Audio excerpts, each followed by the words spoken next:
Welcome to section 3. In this section we're going to be discussing how to acquire the resources that you need for your project execution. Okay, so let's go.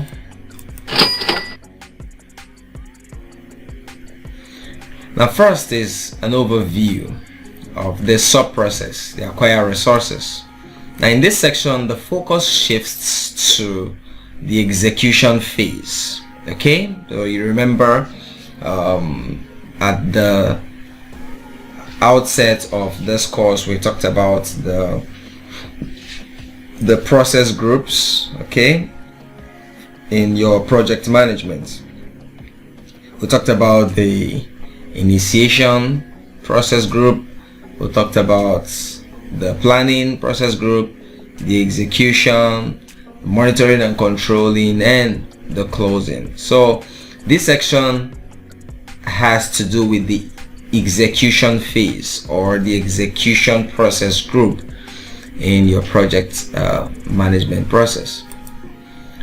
So the acquire resource phase is a critical aspect of project execution.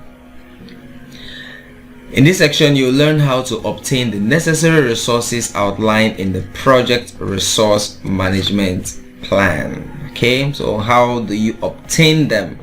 How do you get the resources that you have estimated from the previous section? Okay, now this involves securing both human and physical resources required for the successful implementation of project activities. So in your the project management, you must have identified all the activities based on your work breakdown structure that you're going to have to execute for the successful achievement of the deliverables and the objectives of your project. All right, so for each of these activities you're going to have to be allocating resources to them, but then how do you get them? All right, how do you secure these resources? Now by the end of this section you should be able to understand the objectives of the acquire resource process, identify the inputs, tools and techniques, as well as the outputs of this process, and also you'll understand how this process contributes to overall project success. Okay, so without further ado, let's hit the road, baby.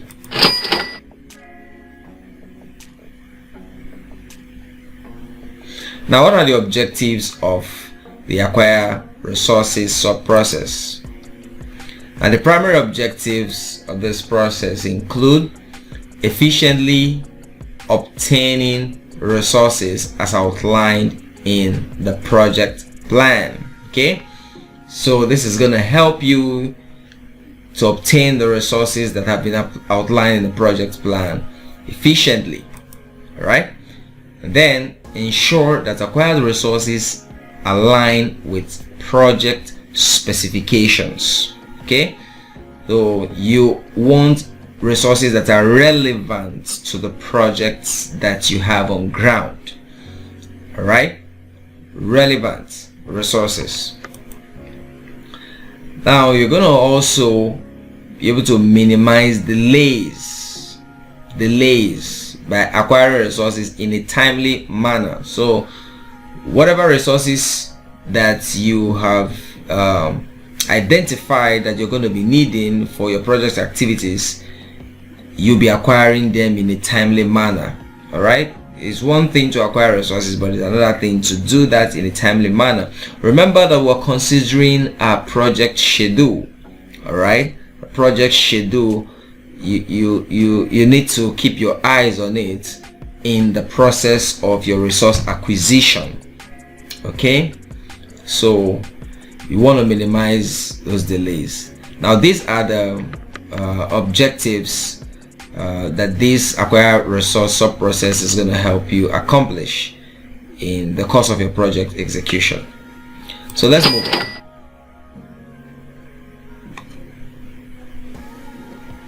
Now, what are the inputs for this sub process? First and foremost is the project management plan. Now, this provides the framework for resource acquisition, outlining resource requirements. So all the resources that you're going to require, they have to be, outlined in the project management plan. Okay, so it gives you the framework that you require, where you're going to be getting the resources, all right, and what each of those resources are going to require in terms of costs, all right, and also in terms of tools that they are going to be needing to do their work. And that has to do with human resources.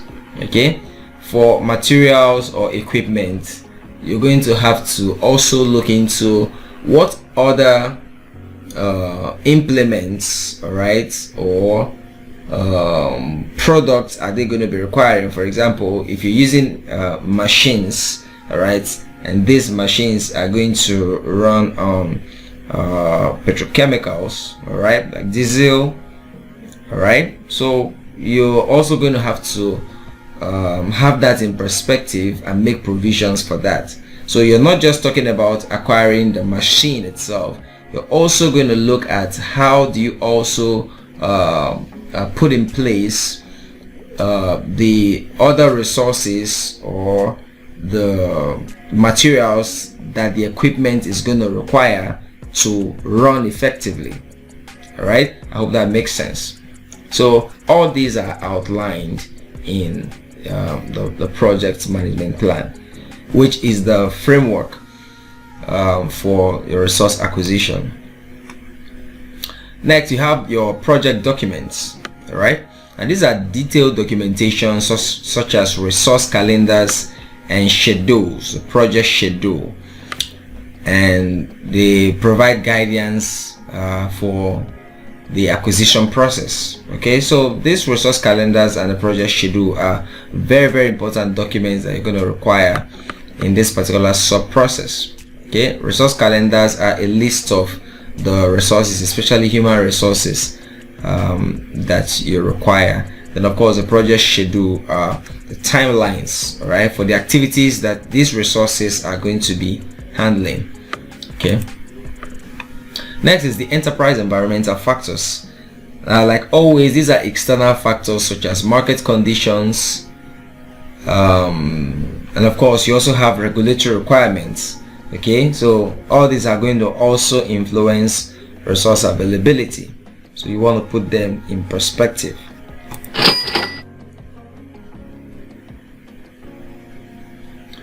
Now, what are the tools and techniques that we'll be using in this process? Now, first is pre-assignment.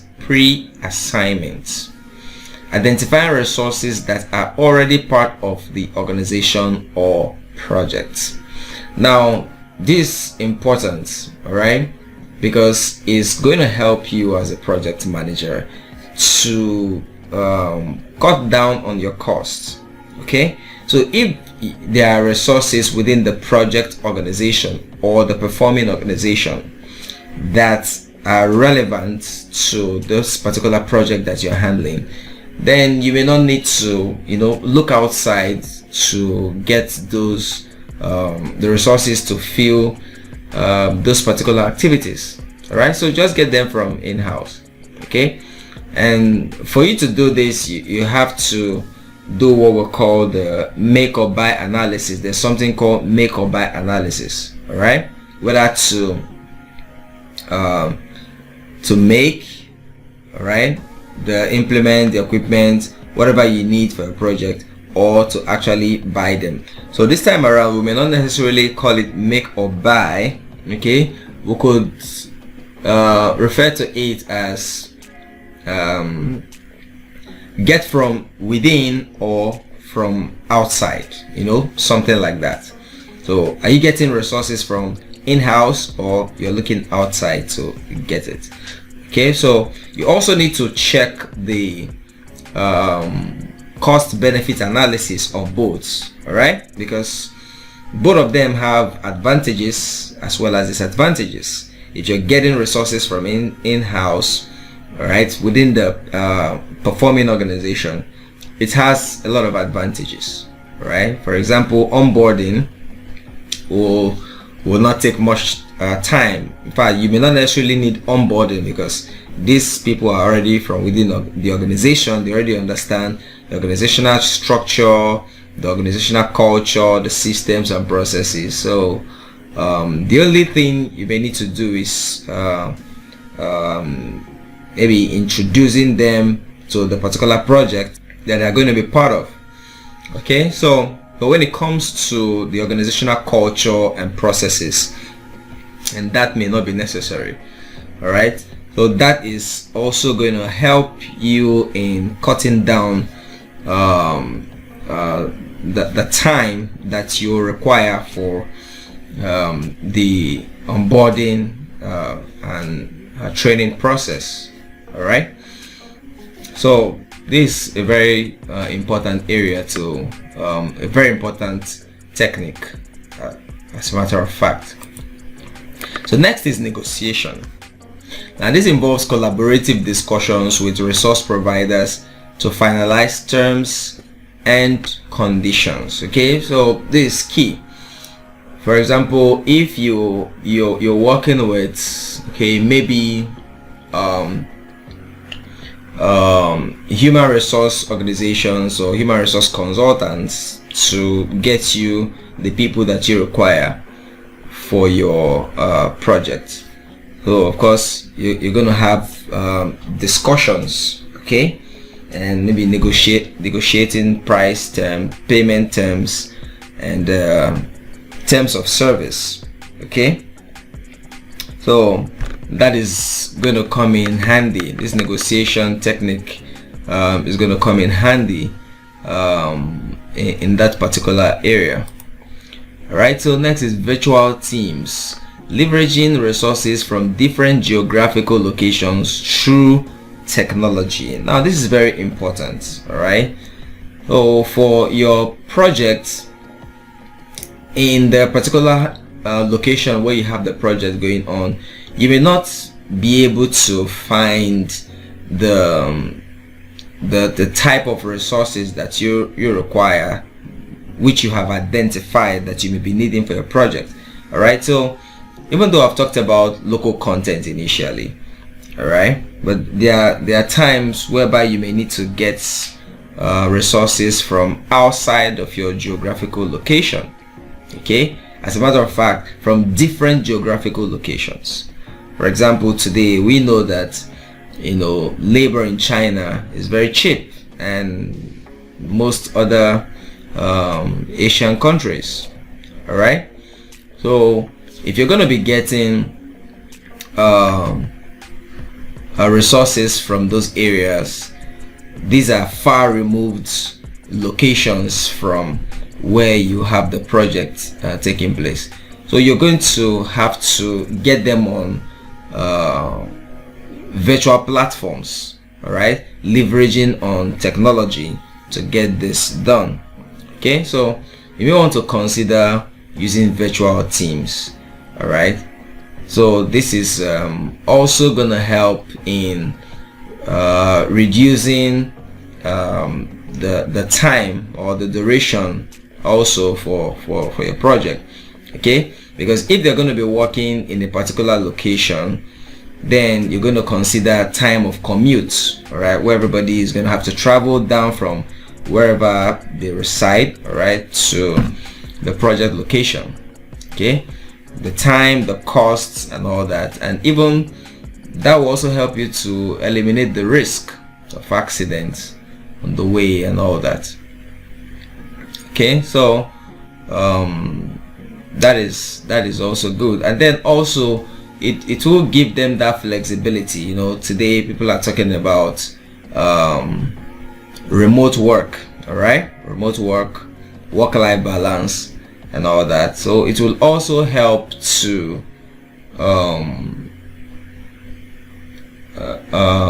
boost the morale, all right, of your the team that you have on ground, if they are able to work from wherever they are, okay, rather than coming down. It will also help in saving cost as well. If you need to have meetings, so you may not necessarily need to start looking for maybe conference hall or a space somewhere to have your meetings. All right, so that can be done virtually, leveraging on technology. Okay.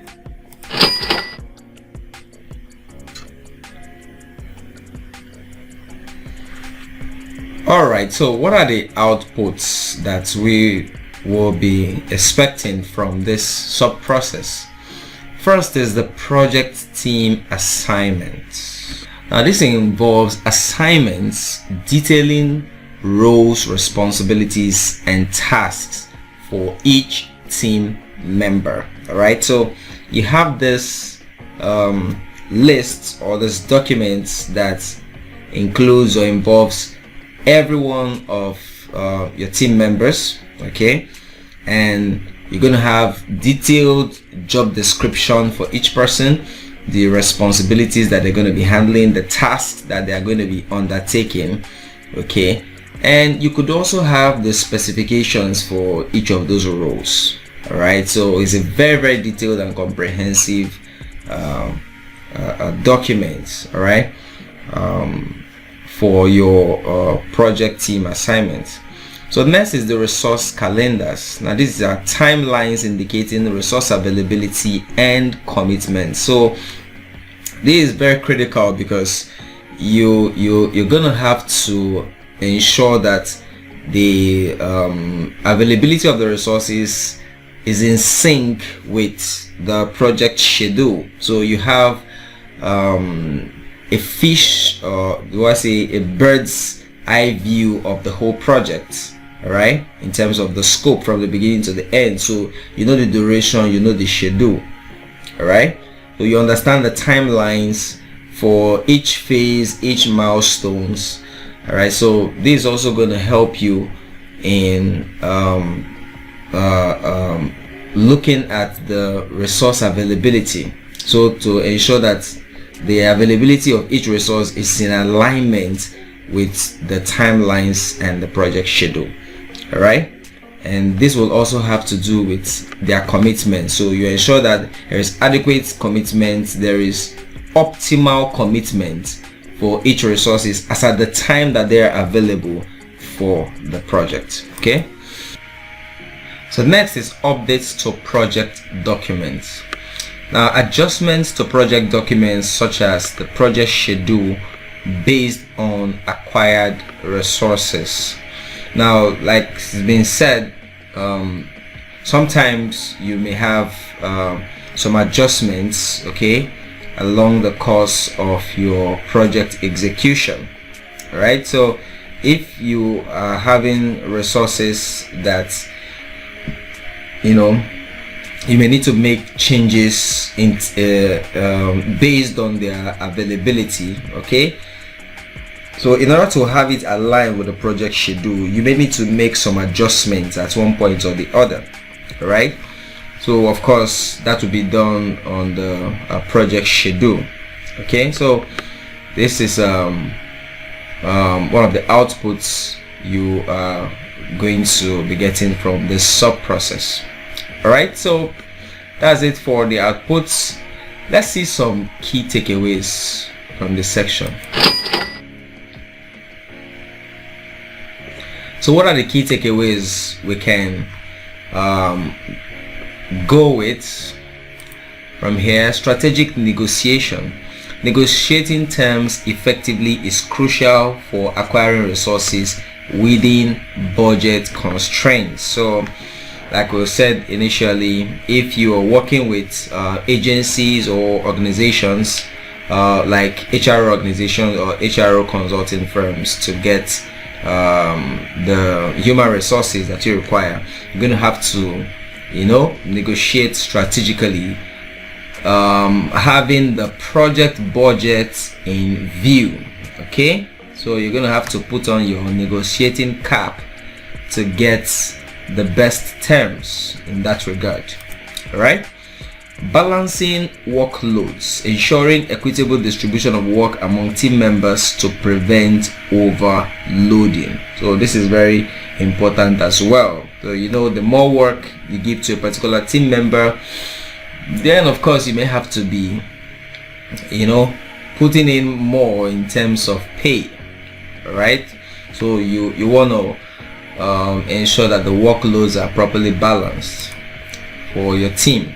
Leveraging existing resources, pre-assignment and internal resource utilization can enhance efficiency. So I talked about this initially. All right, we're looking at make or buy analysis, but in this case you get from within or get from outside, something like that. All right, so consider sourcing your human resources from the performing organization.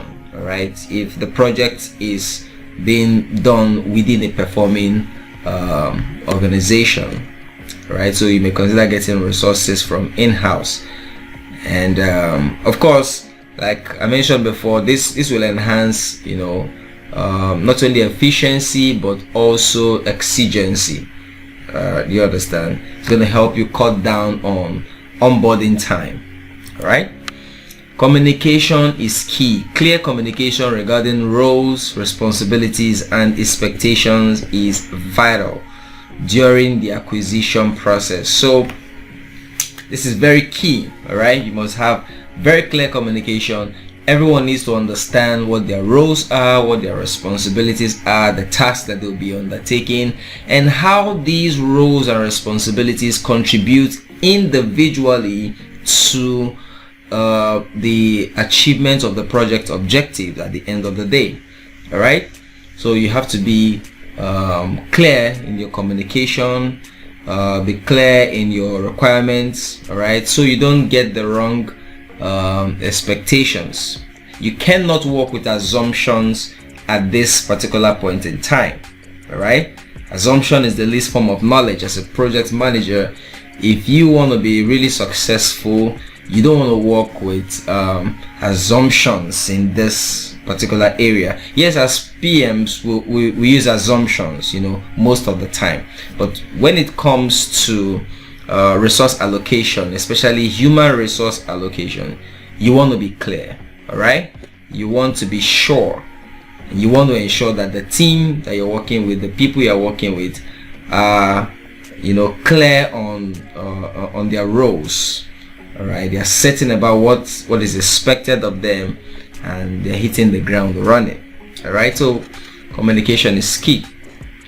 Adaptability, the ability to adapt to changes in resource availability or project requirement, is a key attribute. All right, so of course, having known the availability for each resources, so you need to be able to adapt that and then ensure proper alignment with the project schedule. Now, understanding these key takeaways empowers you as a project manager to navigate the resource acquisition process effectively, contributing to the overall success of your projects. Okay, so all this is gonna really help if you put them in perspective and execute properly. So that's it for this particular section. I'll see you in the next section. Cheers.